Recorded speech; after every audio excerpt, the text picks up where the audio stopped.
जय हिंद दोस्तों, मैं रमनदीप आप सभी का पीसीएस अभ्यास के इस यूट्यूब प्लेटफॉर्म पर स्वागत करता हूं। दोस्तों, ये जो हमारी पूरी सीरीज चल रही है ये चल रही है यूपी स्पेशल मेंस का जो पेपर है, paper number 5 and paper number 6 को टारगेट करते हुए आने वाले 100 दिनों के लिए कंप्लीटली फ्री सीरीज है। डेली टेलीग्राम पर आप लोगों को एक क्वेश्चन दिया था मेंस का आंसर राइटिंग करने को, और नेक्स्ट डे पर क्या होता है कि उसी की क्लास वहां पर लेकर के उन क्वेश्चंस को हम डिस्कस करते हैं। ठीक है, चलो भाई, आज का जो हमारा प्रश्न उसको हम लोग स्टार्ट करते हैं। क्वेश्चन क्या कह रहा है, ध्यान से समझना। क्वेश्चन बहुत अच्छा है।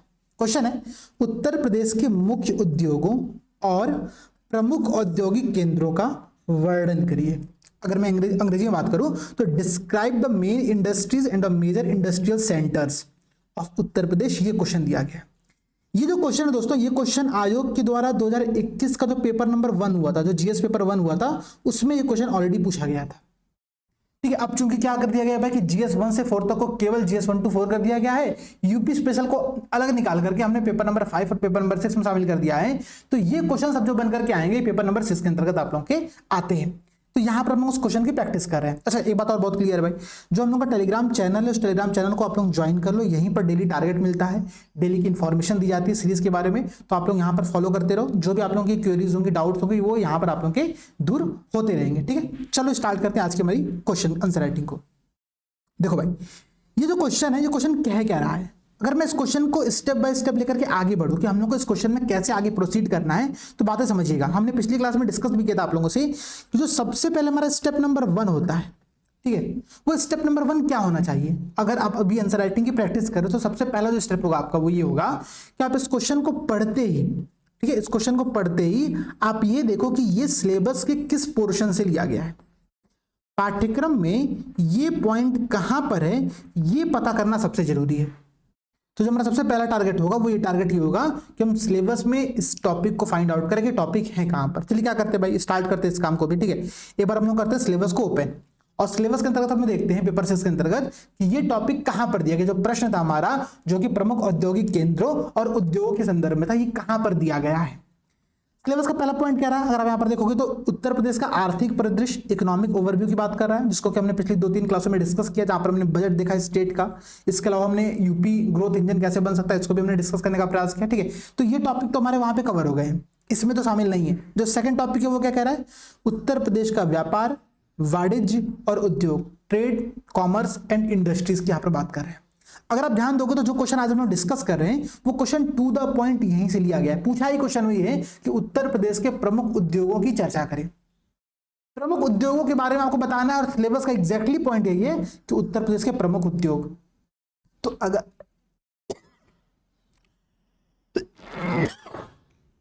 आपने सिलेबस के इस पॉइंट की बहुत क्लियर रीडिंग की होगी, इस पॉइंट को अगर आपने प्रैक्टिस किया होगा, तो बहुत इजीली आज वाले क्वेश्चन को आप लोग आंसर राइटिंग यहां पर कर सकते हो। ठीक है, तो सबसे पहला जो काम है क्वेश्चन पढ़ने के बाद, प्रेजेंट टाइम अभी अगर आप घर पे प्रैक्टिस कर रहे हो, तो सबसे पहला जो टारगेट वो है, ये है कि आप सबसे पहले सिलेबस के अंतर्गत उस पॉइंट को फाइंड आउट करो। ठीक है, चलो भाई देखो क्या कह रहा है। तो हमने देखा कि सिलेबस का जो जीएस पेपर नंबर 6 है, उस 6 के जो सिलेबस का पॉइंट नंबर 2 है, उसके अंतर्गत यूपी के जितने भी इंडस्ट्रीज है उनके बारे में आप लोगों को पढ़ने को कहा गया है, ठीक है, आयोग के द्वारा।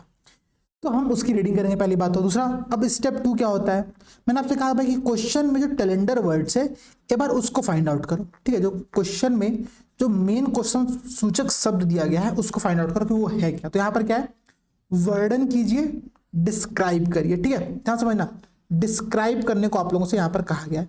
अब डिस्क्राइब करने का मतलब बहुत ईजी है। ठीक है, आपको बस उसके बारे में पॉइंट यहाँ पर चीजें लिखनी है, डिस्क्राइब करना है, वर्णन करना। तो यहाँ पर कोई बहुत ज़्यादा डाउटफुल चीजें नहीं है। ठीक है, आप इंट्रोडक्शन लिखोगे, मेन बॉडी में क्या करोगे, डिस्क्राइब करोगे भाई कौन कौन से उद्योग, कौन कौन से औद्योगिक केंद्र यहाँ पर विकसित है, उनके बारे में बताओगे, फिर कंक्लूजन दोगे। बस आपका यही सिंपल स्ट्रक्चर का फॉर्मेट यहाँ पर होगा, क्योंकि क्वेश्चन में एग्जैक्टली वर्णन करने को कहा गया है, डिस्क्राइब करने को कहा गया है। ठीक है, अगर यहाँ पे प्रश्न थोड़ा सा चेंज होता, प्रश्न ये होता कि आप उत्तर प्रदेश के मुख्य इंडस्ट्रीज और इंडस्ट्रियल सेंटर्स का आलोचनात्मक विवरण दीजिए। ठीक है, तब आपको उन इंडस्ट्रीज में होने वाली जो कमियां हैं, जो चैलेंजेस हैं, उनको बताना पड़ता। यहां पर वो बात कही नहीं रहा, यहां पर बहुत क्लियर है कि आपको मुख्य उद्योगों और इंडस्ट्रियल सेंटर्स का वर्णन करना, उनको डिस्क्राइब करना है। ठीक है, तो ये डिफरेंस को आप लोग समझने का प्रयास करें, कैलेंडर वर्ड्स के बीच के डिफरेंस को। ठीक है, अच्छा यहां पर एक बात जो आप लोगों को और समझनी है, मैंने कहा था कि क्वेश्चन का पोस्टमार्टम कर दो भाई। क्वेश्चन की पोस्टमार्टम जो आप करो तो यहां पर 2 पॉइंट निकल करके आता है। कह रहा है कि जो यूपी के प्रमुख उद्योग हैं, ध्यान दीजिएगा, जो यूपी के प्रमुख उद्योग हैं उनकी बात कर रहा है, ठीक है, उनकी बात कर रहा है। और इसके बाद बात करें आप लोगों का प्रमुख इंडस्ट्रियल सेंटर्स की। तो क्वेश्चन में दो पार्ट है, ध्यान रखना, इंडस्ट्रीज भी बतानी है, इंडस्ट्रियल सेंटर भी बताने हैं। दोनों पॉइंट को आप लोगों को पैरेलल लेकर के चलना पड़ेगा। अगर आप लेकर के नहीं चलोगे तो आप एक पॉइंट को मिस आउट कर जाओगे और फिर नंबर आपके कमाएंगे। तो ध्यान रखना, क्वेश्चन में दो पॉइंट एग्जैक्टली पूछा गया कि इंडस्ट्रीज, इंडस्ट्रियल सेंटर दोनों को बताओ। एक बहुत क्लियर बात है भाई, जहां पर इंडस्ट्री डेवलप हो रही होंगी उन्हीं को हम इंडस्ट्रियल सेंटर के तौर पर जानते हैं। तो आपस में कोरिलेटेड चीज है, ठीक है, कोरिलेटेड चीज है, ये बात ध्यान रखना। और ये जो कोरिलेटेड चीज होती हैं इनको आप लोगों को यहीं पर चीजें लिखनी पड़ेंगी, ठीक है, यहीं पर आप लोगों को उन लोगों को चीजें साथ साथ में लिखनी पड़ेंगी। चलिए स्टार्ट करते हैं, थोड़ा सा आगे और हम लोग बढ़ते हैं, देखते हैं यहाँ पर और क्या कह रहा है। अच्छा, क्वेश्चन में अगर हम लोग स्टार्टिंग करेंगे तो सबसे जो पहला पोर्शन हमारा होगा वो होगा इंट्रोडक्शन का, भूमिका का। एक बात बहुत क्लियर जानना, कभी भी आंसर राइटिंग करते समय इंट्रोडक्शन, कंक्लूजन, मेन बॉडी ऐसी हेडिंग का प्रयोग बिल्कुल मत करना। इंट्रोडक्शन, मेन बॉडी और कंक्लूजन की जो हेडिंग्स होती है ना, ये हमारे दिमाग में चलनी चाहिए। एग्जामिनर को आपकी कॉपी देख करके पता चलना चाहिए कि भाई ये एस्पिरेंट ने यहाँ पर इंट्रोडक्शन खत्म किया, यहाँ पर मेन बॉडी स्टार्ट किया, यहाँ पर कंक्लूजन स्टार्ट किया है, उसको देख करके लगना चाहिए। तभी आपकी जो कॉपी है, जो आपने आंसर लिखा है, वो एक अच्छी कॉपी लगती है, लगता है कि हाँ भाई एस्पिरेंट ने एक प्रॉपर स्ट्रक्चर को फॉलो किया है। तो ये हेडिंग कभी मत डालना। बहुत सारे एस्पिरेंट क्या करते हैं आंसर राइटिंग करते समय, ये हेडिंग का प्रयोग करते हैं। दरअसल होता है क्या ना, मैं आपको समस्या समझाता हूँ। अगर आप बहुत सारी कोचिंग्स के मॉडल आंसर देखोगे, ठीक है, अगर आप मॉडल आंसर देखोगे तो जनरली लगभग 90% कोचिंग के मॉडल आंसर में आपको क्या मिलता है, ऐसे हेडिंग लगी रहती है, ठीक है, कि भूमिका, ठीक है, मेन बॉडी और निष्कर्ष, ठीक है, या फिर समाधान। ये हेडिंग मॉडल आंसर में दी जाती है। समस्या पता है क्या है कि जो कोचिंग वाले हैं वो आपके हित के लिए ये हेडिंग डालते हैं कि जब एस्पिरेंट स्टडी कर रहा है, जब एस्पिरेंट चीजों को समझने का प्रयास कर रहा है तो उसको समझ में आया कि भूमिका और मेन बॉडी कंक्लूजन लिखना है। लेकिन ये हेडिंग वो केवल आपके लिए दिखाई जाती है। अगर आप मॉडल आंसर की बात करोगे तो मॉडल आंसर में कभी भी हेडिंग मत प्रयोग करना। और इसका सबसे सिंपल एग्जांपल ये है, आप एक काम करो, आप कहीं से भी टॉपर्स की कॉपी उठाओ, ठीक है, कहीं से भी टॉपर्स की कॉपी उठाओ और उन टॉपर्स की कॉपी को एक बार देखो। किसी भी टॉपर्स कॉपी में आपको ये हेडिंग देखने को नहीं मिलेगी, ठीक है। तो ये काम तो करना बंद कर दो, पहली बात। अब देखो भाई और देखते हैं यहाँ पर क्या कह रहा है, ठीक है। अगर हम इंट्रोडक्शन की बात करें तो इंट्रोडक्शन हम लोग कई प्रकार से लिख सकते हैं। जैसे कि सबसे पहला इंट्रोडक्शन समझो क्या लिख सकते हैं। एक इंट्रोडक्शन जो होता है, जो कि सबसे सिंपल, सबसे अच्छा इंट्रोडक्शन माना जाता है, वो होता है फैक्ट आधारित इंट्रोडक्शन, ठीक है, फैक्ट आधारित इंट्रोडक्शन। जैसे कि कुछ फैक्ट आधारित इंट्रोडक्शन आप लोगों को बता देता हूं। अगर आप यहां पर ध्यान दोगे तो आप यहां पर ये लिख सकते हो कि उत्तर प्रदेश में कुल कितने इंडस्ट्रीज काम करते हैं, कुल कितने उद्योग यहाँ पर कार्य कर रहे हैं, या फिर यहाँ पर कुल कितने कारखाने हैं, ठीक है, यहाँ पर कुल कितने कारखाने। इसका एक बहुत सिंपल एग्जांपल ये कि अगर मैं पूरे भारत में, ठीक है, पूरे भारत में अगर मैं कारखानों के अकॉर्डिंग बात करूँ, रजिस्टर्ड कारखानों के अकॉर्डिंग बात करूँ, तो 5वें नंबर पर यूपी आता है, ठीक है। तो आप एक पॉइंट लिख सकते हो कि यूपी की जो इंडस्ट्रीज है वो इस प्रकार से कि अगर हम कारखानों की बात करें तो पूरे भारत में रजिस्टर्ड कारखानों में हम 5वें स्थान पर यहाँ पर शामिल होते हैं। एक फैक्ट आप लोगों का ये हो सकता है। दूसरा फैक्ट क्या हो सकता है भाई, हम इंडस्ट्रीज की बात कर रहे हैं तो आप चाहो तो एमएसएमई से इसको जोड़ सकते हो और बता सकते हो कि जो यूपी में जनरली इंडस्ट्रीज हैं वो एमएसएमईज हैं, और करीब उत्तर प्रदेश में भारत के सबसे अधिक एमएसएमई 90 लाख एमएसएमई क्या है, यूपी में लोकेटेड है, ठीक है। तो एक पॉइंट आप लोग यहां पर ये लिख सकते हो। ध्यान समझना, मैं इंट्रोडक्शन में कई सारे पॉइंट्स आपको बता रहा हूं, आपको सारे पॉइंट्स बिल्कुल नहीं लिखने हैं, आपको उनमें से कोई एक पॉइंट्स का प्रयोग अपने आंसर में करना है। आप यहां पर फैक्ट आधारित एक दो इंट्रोडक्शन और चाहो तो लिख सकते हो, ठीक है। एक इंट्रोडक्शन लिख सकते हो कि अगर मैं यूपी की अर्थव्यवस्था की बात करूं, ठीक है, यूपी की अगर हम इकोनॉमी की बात करें तो पूरे भारत में, हमने पिछली क्लास में डिस्कस भी किया था, पूरे भारत में हम सेकेंड लार्जेस्ट इकोनॉमी है, ठीक है, महाराष्ट्र के बाद हम सेकेंड लार्जेस्ट इकोनॉमी है, जो कि उत्तर प्रदेश की अर्थव्यवस्था को बताता है। और इन अगर मैं अर्थव्यवस्था की बात करूं यूपी के, तो यूपी की अर्थव्यवस्था में करीब 22% की जो हिस्सेदारी है वो उद्योगों की है, ठीक है। देखो आपने क्या किया, आपने एक बहुत शानदार पॉइंट्स यहाँ पे मर्ज किया। आपने बताया कि भारत में Uttar Pradesh second largest economy मानी जाती है, और अगर मैं यूपी की अर्थव्यवस्था की बात करूं तो उसमें से 22% जो अर्थव्यवस्था है वो उद्योग आधारित अर्थव्यवस्था यहां पर संचालित होती है। आपका इंट्रोडक्शन जो है वो आपके क्वेश्चन से डायरेक्टली यहां पर लिंक हो गया है, ठीक है। जैसे आधार कार्ड आप लिंक कराते हो ना बैंक अकाउंट से, डायरेक्टली वहां पर आपका चीजें क्या हो गई है, लिंक हो गई है। इसी का प्रयोग आप लोगों को ऐसे अपने आंसर राइटिंग में करना है। यहाँ पर आप चाहे तो कुछ पॉइंट्स और भी यूज कर सकते हो। आप चाहे तो यहाँ पर ये स्टार्ट कर सकते हो भाई, चूंकि जो हमारी उत्तर प्रदेश की अर्थव्यवस्था है, इंग्लिश मीडियम में समझना, हम लोग को जो समझने वाले पॉइंट्स है ना, हम लोग बाइलिंगुअल लेकर चलने का प्रयास कर रहे हैं, ठीक है। बिकॉज हमारी जो इकोनॉमी है वो एक एग्रीकल्चर बेस्ड इकोनॉमी है, इसलिए यहाँ पर जनरली जो इंडस्ट्रीज डेवलप हुए हैं वो एग्रीकल्चर बेस्ड इंडस्ट्रीज हैं। जैसे कि चीनी मिल हो गया यहाँ पर आपका, यहाँ पर कॉटन इंडस्ट्रीज आपका हो गया, ठीक है। और आपका यहाँ पर क्या हो सकता है, ठीक है, आपका यहाँ पर और भी ऐसे कई सारे इंडस्ट्रीज हैं जो कि क्या है, हम लोग आगे देखेंगे लाइन उन सब चीजों को, जो कि क्या है, चमड़ा इंडस्ट्री हो गया, ऊनी इंडस्ट्री हो गया, ठीक है। ये सारे इंडस्ट्री आप लोगों के एग्रीकल्चर बेस्ड इंडस्ट्री माने जाते हैं। बताना कि चूंकि यूपी की इकोनॉमी एग्रीकल्चर बेस्ड इकोनॉमी, इसलिए एक बहुत बड़ा हिस्सा हमारे यहाँ पर एग्रीकल्चर बेस्ड इंडस्ट्रीज का है। लेकिन इसके साथ ही साथ यूपी के इकोनॉमी में जो नॉन एग्रीकल्चर बेस्ड इंडस्ट्रीज हैं, या फिर मैं कहता हूँ नॉन ट्रेडिशनल इंडस्ट्रीज हैं, उनकी भी स्थापना बहुत तेजी से हो रही है, जिसका परिणाम ये है कि उत्तर प्रदेश प्रेजेंट टाइम में सेकेंड सबसे बड़ी अर्थव्यवस्था बन चुका है। आपने सारे पॉइंट्स को यहाँ पर एक लिंक किया है। ये 2-3 प्रकार का इंट्रोडक्शन आप अपने आंसर में दे सकते हैं। फिर से समझना, मैं फिर से बता रहा हूं, हम देखो एक बात समझना, मैं 2-3 तरह का इंट्रोडक्शन इसलिए बता रहा हूं ना, जैसे आप में से बहुत सारे लोग करते हैं एक मॉडल आंसर लेकर के आओ और मॉडल आंसर यहां पर दिखा दो। देखिए अगर मैं मॉडल आंसर लेकर के आऊंगा ना, तो ये जो मेरे डायमेंशंस कवर करने का पोर्शन है वो खत्म हो जाएगा। फिर जो मॉडल आंसर पॉइंट्स लिखे रहेंगे मैं उसको डिस्कस करते हुए आगे बढ़ जाऊंगा। यूट्यूब पे ऐसे बहुत सारे इनिशिएटिव चलते रहते हैं, ठीक है। हमारा फोकस यहाँ पर यह है कि मैं आंसर राइटिंग करना समझाऊं, आंसर राइटिंग करके ना दूं आपको, ठीक है। बात समझना, ये डिफरेंस समझना। एक होता है कि आपने आंसर राइटिंग किया, सर आपने मॉडल आंसर लिखा, आप मुझे भेज दो मैं उसको पढ़ लूंगा, नहीं, एक ये तरीका है। हम दूसरे तरीके पर फोकस करते हैं। दूसरा तरीका ये कि मैं आपको आंसर राइटिंग करना सिखाऊं, मैं आपको फैक्ट्स बता रहा हूं, मैं आपको पॉइंट्स बता रहा हूं कि आप किन पॉइंट्स का प्रयोग कर सकते हो, ठीक है। तो पहला जो मॉडल इंट्रोडक्शन होगा वो फैक्ट बेस्ड होगा, जहां पर आप इंडस्ट्रीज बता रहे हो कि यूपी में जो इंडस्ट्रीज है वो, अगर मैं रजिस्टर्ड कारखानों के अकॉर्डिंग बात करूं तो भारत में 5वें नंबर पर हम आते हैं। अगर मैं एमएसएमई की बात करूं तो भारत में नंबर 1 पर आते हैं, 90 लाख एमएसएमई भारत में लोकेटेड है, ठीक है। फिर मैंने बताया कि यूपी जो सेकंड लार्जेस्ट इकोनॉमी है, इसका जो 22% हिस्सा है वो उद्योगों से आता है, इंडस्ट्री से आता है, तो आपका सीधे उद्योग से यहाँ पर लिंक हो गया। फिर आप थर्ड पॉइंट यहाँ पर ये दे सकते हो कि जो यूपी की इकोनॉमी है, ठीक है, वो चूंकि एग्रीकल्चर बेस्ड इकोनॉमी, हालांकि यहां पर ऐसा भी देखा जाता है कि नॉन एग्रीकल्चर इंडस्ट्रीज भी यहां पर बहुत तेजी से डेवलप हुई है, जैसे कि सीमेंट इंडस्ट्रीज, फर्टिलाइजर इंडस्ट्रीज, और आपका डिफेंस कॉरिडोर यहाँ पर डेवलप किया जा रहा है, इलेक्ट्रॉनिक्स इंडस्ट्रीज यहाँ पर डेवलप हो रही है नोएडा और उसके क्षेत्र में, ठीक है, लखनऊ के क्षेत्रों में। आप इन पॉइंट्स को यहाँ पर मेंशन कर सकते हो। ये आपका प्रॉपर आंसर राइटिंग का एक फॉर्मेट होगा, ठीक है। तो 3 प्रकार के इंट्रोडक्शन हमने देखे, हमने बहुत सारे यहाँ पर फैक्ट्स देखो, सारे फैक्ट्स आप लोग अपने शॉर्ट नोट्स में नोट करते चलना, ठीक है। अब देखो भाई, हम शिफ्ट होते हैं मेन बॉडी पर। अब मेन बॉडी यहाँ पर क्या कह रहा है, मेन बॉडी यहाँ पर कह रहा है दोस्तों कि इंडस्ट्री, ठीक है, इंडस्ट्री और इंडस्ट्रियल एरिया, इन 2 चीजों पर आपको फोकस करना है। दोनों चीजें मैं फिर से कह रहा हूं कोरिलेटेड है, तो बहुत कंफ्यूज मत होना, आपको बस उन दोनों को साथ साथ में लेकर के चलते बढ़ना है, ठीक है। जैसे कि मैंने आपसे फिर से कहा, आप चाहो तो जब आंसर राइटिंग स्टार्ट करो मेन बॉडी का, तो आप उसको 2 पार्ट में डिवाइड कर सकते हो, इंट्रोडक्शन को, इंडस्ट्रीज को, ठीक है, उद्योगों को आप डिवाइड कर सकते हो एग्रीकल्चर बेस्ड इंडस्ट्री और नॉन एग्री बेस्ड इंडस्ट्रीज, ठीक है, नॉन एग्री बेस्ड इंडस्ट्रीज, ठीक है। तो 2 प्रकार के आपके एग्रीकल्चर होंगे, 2 प्रकार के आपके उद्योग होंगे। इन दोनों उद्योग के बारे में कुछ एग्जाम्पल आप लोगों को यहाँ पर लिखना पड़ेगा। जैसे कि अगर मैं एग्रीकल्चर बेस्ड इंडस्ट्री को बताऊं आप लोगों को, तो यहाँ पर आप स्टार्ट कर सकते हो ऐसे कि देखो, सबसे पहले जो हमारा शुगर इंडस्ट्री है, ठीक है, शुगर इंडस्ट्रीज, ठीक है, चीनी उद्योग की मैं बात कर रहा हूँ, ठीक है, चीनी उद्योग की बात कर रहा हूँ। अगर मैं चीनी उद्योग को आपको समझाऊं यहाँ पर, तो जो यूपी है वो अग्रणी राज्यों में शामिल है, ठीक है। हम यहाँ पर क्या है, अग्रणी राज्यों में शामिल हैं चीनी के प्रोडक्शन में, ठीक है। आपको पता है कि गन्ना शुगर केन के अंतर्गत हमारे यहाँ पे प्रोडक्शन बहुत ज्यादा होता है। तो अगर मैं बजट 2023-24 की बात करूँ, यूपी का जो बजट है 2023-24 का, अगर मैं उसकी बात करूँ, तो यूपी नंबर 1 पर आता है शुगर के प्रोडक्शन के अंतर्गत, ठीक है।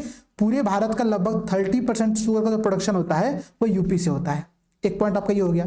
तो अब आपने क्या किया, आपने पहला पॉइंट लिखा एग्रीकल्चर इंडस्ट्रीज के अंतर्गत चीनी, ठीक है, या फिर शुगर इंडस्ट्री, ठीक है, चीनी उद्योग।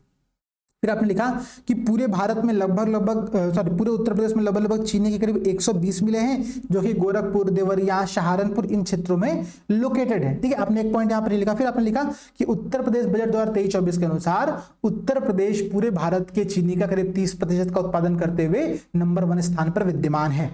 आपका एक इंडस्ट्री वो लोकेटेड कहां पर है, उसकी यूपी की रैंकिंग क्या क्या है, आपने वो सारी बातें एक ही पैराग्राफ में यहाँ पर, एक ही पॉइंट में आपने यहाँ पर मेंशन कर दी है, ठीक है। मैंने आपको यहाँ पर कुछ लोकेशन बताया, जैसे कि गोरखपुर, देवरिया, ठीक है, सहारनपुर, आप इनको इंडस्ट्रियल एरिया मान करके यहाँ पर बता सकते हो आगे, ठीक है।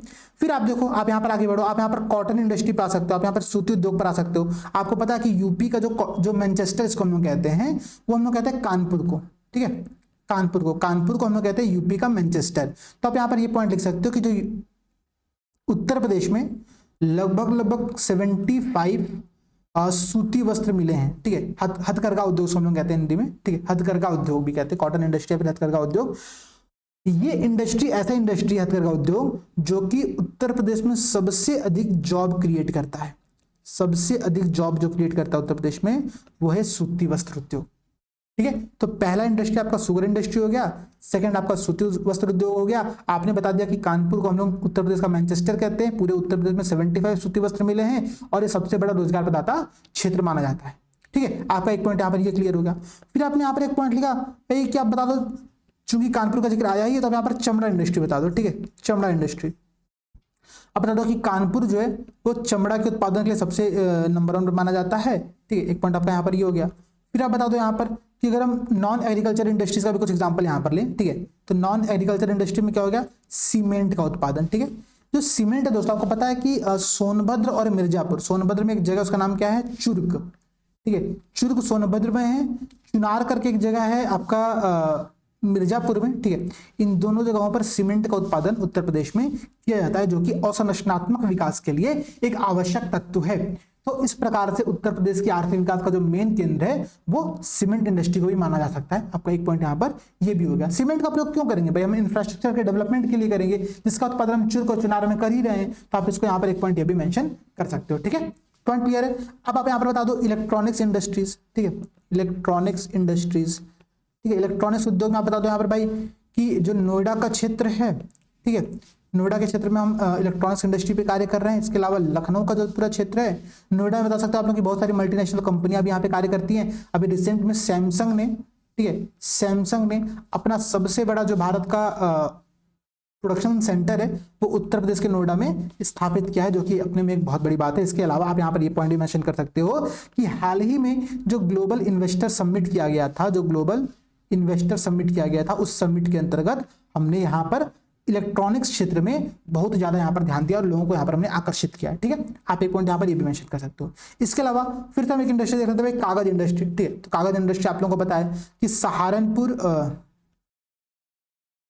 सहारनपुर, ठीक है, गाजियाबाद, मुरादाबाद, इन क्षेत्रों में क्या है, कागज इंडस्ट्री बहुत तेजी से विकसित हुई है, जो कि उत्तर प्रदेश में शिक्षा के बढ़ावा पर ध्यान केंद्रित करता है, ठीक है। आपका एक पॉइंट यहाँ पर ये हो गया। आप यहाँ पर एक पॉइंट और बता दो 7वें पॉइंट नंबर में, ठीक है। आप बता दो यहाँ पर फर्टिलाइजर इंडस्ट्रीज के बारे में, ठीक है, कि भाई देखो आप तो कानपुर, गोरखपुर, फूलपुर, प्रयागराज का जो फूलपुर है, उन क्षेत्रों में फर्टिलाइजर इंडस्ट्रीज बहुत तेजी से विकसित हो रही हैं, तो एग्रीकल्चर को यहाँ पर बढ़ावा मिल रहा है। आप इन सब चीजों को साथ में लिंक कर सकते हो। ये आपको इंडस्ट्रीज बताने का एक तरीका होगा कि कितनी मिलें यहाँ पर कार्य कर रही हैं, यूपी की कौन सी रैंकिंग है, किस किस क्षेत्र में ये इंडस्ट्रीज कार्य करती हैं, किस प्रकार से यूपी के विकास से जुड़ा हुआ है। आप इन सारी बातों को मेहनत कर कुछ करंट के आपने आंकड़ा देखा कि ग्लोबल इन्वेस्टर समिट के अंतर्गत इलेक्ट्रॉनिक्स इंडस्ट्री में इतना इन्वेस्टमेंट यहाँ पर किया गया, आप उस पॉइंट को यहाँ पर मेंशन कर दो। आप एक पॉइंट यहाँ पर और बता सकते हो भाई कि हाल ही में उत्तर प्रदेश में डिफेंस इंडस्ट्री को बहुत बढ़ावा दिया जा रहा है, इसके लिए डिफेंस कॉरिडोर का हम निर्माण कर रहे हैं, और आप चाहो तो डिफेंस कॉरिडोर को यहाँ पर मैप में ड्रॉ भी कर सकते हो। जो 6 जोनल केंद्र हैं उसके, जो 6 नोडल केंद्र है, उन नोडल केंद्रों को आप यहाँ पर ड्रॉ करके दिखा सकते हो। एक बात बहुत क्लियर समझना, क्योंकि प्रश्न में औद्योगिक केंद्र पूछ ही दिया है तो आपको इसको मैप में ड्रॉ करना ही चाहिए। कितने लोगों ने इस क्वेश्चन के आंसर जब लिखा था तो उसमें मैप को ड्रॉ किया था, ठीक है, कितने लोगों ने मैप को ड्रॉ किया था, एक बार कमेंट सेक्शन में बताना। अच्छा एक बात यहाँ पर और आपको ध्यान दीजिए तब तक, ठीक है। तो अच्छा ये तो बात समझ में आ गया ना कि हमने कितने इंडस्ट्रीज को लिखना है, 6, 7, 8 इंडस्ट्री लिख देना, प्रमुख इंडस्ट्रीज जो हैं, आपका काम कंप्लीट हो गया। इसके अलावा परेशान होने की आवश्यकता नहीं है, ठीक है। अब ऐसा ना करना कि सर यहाँ पर तो क्या कहते हैं कि ये भी इंडस्ट्री कार्य करती है, ये भी इंडस्ट्री लिख देते हैं। सारी इंडस्ट्री नहीं लिखनी है, कुछ प्रमुख 6, 7, 8 इंडस्ट्री लिख दोगे, आपका आंसर कंप्लीट माना जाएगा। हाँ, उन प्रमुख इंडस्ट्रीज में एग्रीकल्चर, नॉन एग्रीकल्चर डिफरेंस आप लोग थोड़ा थोड़ा कर दोगे तो आंसर बहुत ही एक फॉर्मेटेड वे में आपको दिखेगा वहां पर, ठीक है। अच्छा यहाँ पर कुछ बातें और समझिए आप लोग। जो पीसीएस अभ्यास की तरफ हम लोग कुछ प्रयास यहाँ पर आप लोगों के लिए कर रहे हैं, वो प्रयास है यूपी पीसीएस और आरओ के आने वाले 150 डे के लिए, ठीक है। इस 150 डे के अंतर्गत 3 सीरीज चलाई जा रही है, ठीक है। तीनों सीरीज फ्री में है, यूपी स्पेशल मेंस जो कि अभी आप लोग यहाँ पर क्लास कर रहे हो, पीवाईक्यू चर्चा जो कि डेली शाम को 4 बजे होती है, ठीक है। इसमें हमारा टारगेट डेली का सेट रहता है। जैसे आज का टारगेट क्या है कि 2020 का जो प्रीवियस का क्वेश्चन है आप लोग पढ़ करके आओ, आप लोग सॉल्व करके आओ, इसी पर बेस्ड क्वेश्चन हम लोग डिस्कस करेंगे, ठीक है। इसके बाद घटना चक्र पूर्वावलोकन की 15,000 MCQ की सीरीज चल रही है, इसमें भी 6 दिन की क्लासेस हो चुकी है, तो एक बहुत अच्छी खासी क्लास यहाँ पर कंप्लीट हो चुकी है, तो आप लोग इसको कंटिन्यूअसली एफर्ट करके कंप्लीट कर सकते हो, ठीक है। फ्री सीरीज है, सबसे इंपॉर्टेंट बात यह है, तो भाई चैनल को जरूर सब्सक्राइब करो आप लोग, ठीक है। और उससे भी बड़ी बात है, अपने दोस्तों के मध्य इसको शेयर करो, जितना शेयर कर सकते हो शेयर करो, ये आप लोगों के लिए बेहद इंपॉर्टेंट है, ठीक है। चलो भाई, तो मैंने कहा कि इस क्वेश्चन में आप लोगों को मैप बनाना ही पड़ेगा। मैप में आप लोग कुछ भी दिखा सकते हो, कुछ भी इन द सेंस समझना, आप लोग चाहो तो जितने इंडस्ट्रीज अभी आपने पढ़ा उनके केंद्र दिखा सकते हो, ठीक है। आप लोग चाहो तो ओडीओपी का जिक्र अभी तक हमने नहीं किया है, उसको हम कंक्लूजन में, इसको मैंने कंक्लूजन में लिखने के लिए बचा करके रखा है अभी, ठीक है। मैं आपको दिखाऊंगा किस प्रकार से मैं कंक्लूजन में इसका प्रयोग करूंगा। ओडीओपी के आप लोग यहाँ पर एक मैप दिखाकर बता सकते हो कि यहाँ किसके क्षेत्र में कौन कौन से ओडीओपी के प्रोडक्ट यहाँ पर फेमस है, ठीक है। इसके बाद आप लोग चाहो तो जो हमारे इंडस्ट्रियल डेवलपमेंट अथॉरिटी का निर्माण किया जा रहा है, ठीक है, जितने जैसे गोरखपुर की अगर मैं बताऊँ आप लोगों को, तो गोरखपुर में गीडा का निर्माण है, गोरखपुर इंडस्ट्रियल डेवलपमेंट अथॉरिटी। इसी प्रकार से अगर आपने करंट अफेयर्स पढ़ा होगा तो बजट 2024-25 के अंतर्गत हमने बुंदेलखंड में बीडा की स्थापना की है, बुंदेलखंड इंडस्ट्रियल डेवलपमेंट अथॉरिटी, ठीक है। इसी प्रकार से लखनऊ में आपको पता है लीडा बना हुआ है, ठीक है, लखनऊ इंडस्ट्रियल डेवलपमेंट अथॉरिटी, ठीक है। जौनपुर में है, आप उसको दिखा सकते हो यहाँ पर, ठीक है। आप यहाँ पर दिखा सकते हो कि तो ये जो केंद्र है ना, इनको भी आप मैप में दिखा सकते हो। मैंने आप लोगों से फिर से कहा था कि यूपी का मैप आप लोगों को 10 सेकेंड में बनाना आना चाहिए, ठीक है। एकदम एग्जैक्टली यूपी लग रहा है, परेशान मत होइए, मत करना सर कि यूपी का नाक तिरछी है, चाहे पैर उसका बहुत चौड़ा हो गया, ठीक है। जो है वो है, ऐसे ही मैप आप लोगों को बनाना है। मैक्सिमम 10 सेकंड का प्रयोग करते हो। देखो मैंने कितना जल्दी मैप बनाया है, और आप ये भी नहीं कह सकते सर आप बना करके लेकर के आए थे, मैंने आपके सामने यहाँ पर बनाया, ठीक है। 10 सेकंड का मैप है, एग्जैक्टली ऐसे बनाओ, अपने आप को MF हुसैन मत बनाना, ठीक है, परेशान हो जाओगे, पागल हो जाओगे बनाते हुए, ठीक है, समझो। यहाँ पर आप दिखा दो, जो मुझे अच्छा लगता है दिखाना, यहाँ पर इंडस्ट्रियल डेवलपमेंट अथॉरिटीज आप दिखा सकते हो, जैसे कि मैंने आपसे कहा कि गीडा आप यहाँ पर दिखा दो, भाई गीडा जो हमारा है वो यहाँ पर है, आप यहाँ पर दिखा दो कि लीडा है, लखनऊ इंडस्ट्रियल डेवलपमेंट अथॉरिटी, यहीं पर यूपीडा का भी निर्माण किया गया है, ठीक है, यूपीडा भी आप यहाँ पर दिखा सकते हो। इसके अलावा आप यहाँ पर दिखा सकते हो भाई कि जौनपुर में एक इंडस्ट्रियल डेवलपमेंट अथॉरिटी बनी गई है, ठीक है, जौनपुर में इंडस्ट्रियल डेवलपमेंट अथॉरिटी बनी हुई है। अभी रिसेंट में बजट में बीडा का कॉन्सेप्ट यहाँ पर दिया गया था, ठीक है, बुंदेलखंड इंडस्ट्रियल डेवलपमेंट एरिया। इसके बाद आप यहाँ पर दिखा सकते हो भाई कि नोएडा में हमने नोएडा एक इंडस्ट्रियल डेवलपमेंट अथॉरिटी है, ठीक है, नोएडा और ग्रेटर नोएडा गौतम बुद्ध नगर के अंतर्गत आप इनको यहाँ पर दिखा सकते हो, ठीक है। तो ये कुछ इंडस्ट्रियल डेवलपमेंट अथॉरिटी हैं जो कि इन क्षेत्रों में इंडस्ट्रियल डेवलपमेंट के लिए कार्य कर रहे हैं, ठीक है। तो आप इनको यहाँ पर भी एक पॉइंट करके फिगर क्लिक करके चीजें यहाँ पर मेंशन कर सकते हो। तो मैप बनाने पर आपको नंबर अच्छा मिलेगा, लेकिन ध्यान नहीं रखना कि जो मैप आपका हो वो कुछ ना कुछ पॉइंट्स को एक्सप्लेन कर रहा हो, कुछ ना कुछ बिंदुओं को बता रहा हो। जैसे मैंने जब यहाँ पर इंडस्ट्रियल डेवलपमेंट अथॉरिटीज लिखा, आपका ये बहुत सारे इंडस्ट्रियल डेवलपमेंट अथॉरिटी यहाँ पर अपने आप दिख गए, तो एग्जामिनर को लगा कि हाँ यार इसको पता है कि उद्योगों का विकास किस प्रकार से हो रहा है, कहाँ पर किन किन केंद्रों पर किया जा रहा है। अगर आप ये मैप नहीं दिखाते हो तो आप एक मैप बना लो, वही मैंने आपसे कहा कि ओडीओपी उस मैप के अंतर्गत यहाँ पर आप लोग दिखा लो कुछ प्रमुख ओडीओपी। ये सब मैप बना करके अभी से अपने नोटबुक में शॉर्ट नोट्स में इसको रखना स्टार्ट कर दो। जितने मैप एटलीस्ट मैं बता रहा हूँ वो मैप तो आपके शॉर्ट नोट्स में होना ही चाहिए, ठीक है। मैं मैप आप लोगों को बता रहा हूँ, अगर आप इन्हें प्रैक्टिस करते रह गए आपको बहुत अच्छा नंबर मिलने वाला है, ठीक है। अच्छा अगला क्वेश्चन देखो भाई, मतलब अगला यहाँ पर एक पॉइंट देखो। तो अब मेन बॉडी भी कंप्लीट हो गया, हमने इंडस्ट्रियल कौन कौन सा इंडस्ट्री डेवलप हो रही है उनको बता दिया, हमने इंडस्ट्रियल रीजन साथ साथ में देख लिया, ठीक है, हमने एक मैप बना दिया यहाँ पर। अब क्या चाहिए यहाँ पर, अब निष्कर्ष पर आते हैं। 125 शब्द का ही क्वेश्चन था जब 2021 में प्रश्न पूछा गया था, ध्यान रखना, मैं बहुत जल्दी इसलिए बता रहा हूँ कि 125 शब्द का ही क्वेश्चन है, बहुत लंबा क्वेश्चन नहीं है। 125 शब्द का मतलब ये होता है कि आप 20 शब्द इंट्रोडक्शन, 15 शब्द आप कंक्लूजन, और बाकी जो बचा करीब 80-90 शब्द है आप उसको मेन बॉडी में लिखना है, ठीक है। इससे ज्यादा लिखने का ना तो समय रहेगा आपके पास और ना आपके पास शब्द सीमा यहाँ पर है, ठीक है। अब देखो भाई,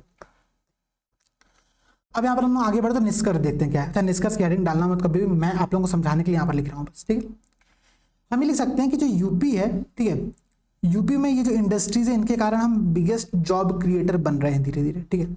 सबसे ज्यादा जो रोजगार का निर्माण हम लोग कर रहे हैं, ठीक है, वो MSMEs और इन सब क्षेत्रों के अंतर्गत कर रहे हैं जो कि यूपी में उद्योगों को बढ़ावा दे रहा है। ठीक है, पहली बात तो आप लोगों का ये हो गया। आप चाहो तो निष्कर्ष में इस बात को लिख सकते हो कि उत्तर प्रदेश में उद्योगों के विकास से बहुत बड़ी मात्रा में रोजगार का निर्माण हो रहा है, जो कि यहाँ के युवाओं को, ठीक है, देश और उत्तर प्रदेश की आर्थिक विकास में सहयोगात्मक भूमिका में शामिल कर रहा है। ठीक है, एक आपका ये कंक्लूजन हो गया। आप चाहो तो यहाँ पर लिख सकते हो कि सरकार ने कुछ प्रयास किए, जैसे कि आप देखो तो उद्योग बंधु प्रयास। ठीक है, सरकार पारंपरिक उद्योगों को बढ़ावा देने के लिए ओडीओपी जैसे पहलों का, यहाँ पर ओडीओपी का प्रयोग करना था, ओडीओपी जैसे पहलों का प्रयोग कर रही है, जिसके माध्यम से हम समावेशी विकास, ध्यान रखना, समावेशी विकास का मतलब ये हुआ कि हम इंक्लूसिव डेवलपमेंट पे कार्य कर रहे हैं और इसके साथ ही साथ हम रीजनल जो डिस्पैरिटी, जो रीजनल असमानता है, उसको भी यहाँ पर समाप्त कर रहे हैं। रीजनल डिस्पैरिटी जो है, ठीक है, जो रीजनल असमानता है उसको भी यहाँ पर हम लोग समाप्त कर रहे हैं। तो ये एक पॉइंट आप लोगों का यहाँ पर ये भी हो जाएगा। ठीक है, पॉइंट क्लियर हो गया। आप चाहो तो निष्कर्ष में ये भी शामिल कर सकते हो, जो कि हमने पिछले क्लास में देखा था कि आत्मनिर्भर भारत के निर्माण के अंतर्गत आत्मनिर्भर यूपी बहुत जरूरी है और इस वजह से उत्तर प्रदेश में उद्योगों का विकास बेहद एक आवश्यक पहल है। आप एक ये भी पॉइंट शामिल कर सकते हो, या फिर आप चाहो तो आप ये शामिल कर सकते हो कि उत्तर प्रदेश का जो $1 ट्रिलियन का लक्ष्य इकोनॉमी बनने का, वो उद्योगों के बिना असंभव है। इसलिए सरकार को ये चाहिए कि जितने भी स्टेक होल्डर्स यहाँ पर शामिल हैं, उन सभी को शामिल करते हुए यहाँ पर उद्योगों के विकास पर एक विशेष तौर पर ध्यान दिया जाए। ठीक है, अब ये सारी बातें जब आप लिखोगे ना, आपका कंक्लूजन भी बेहद शानदार है, आपका इंट्रोडक्शन भी बेहद शानदार है, आपने मेन बॉडी में एक फोटो भी बनाया, एक डायग्राम भी बनाया, एक मैप भी बनाया, जो कि आपके आंसर को बहुत क्लियर क्लियर करता है। ये आप लोगों को फॉर्मेटिंग करनी है। आई होप की क्लास आप लोगों को समझ में आई होगी। ठीक है, इस क्लास में जो डाउट है, जो भी आप लोगों को समस्या है, आप लोग कमेंट सेक्शन में बता देना, वीडियो को लाइक जरूर कर देना, और सबसे बड़ी बात है, ठीक है, कमेंट करके इस क्लास के बारे में जो भी फीडबैक होगा जरूर दीजिएगा। सभी दोस्तों को जय हिंद, जय भारत।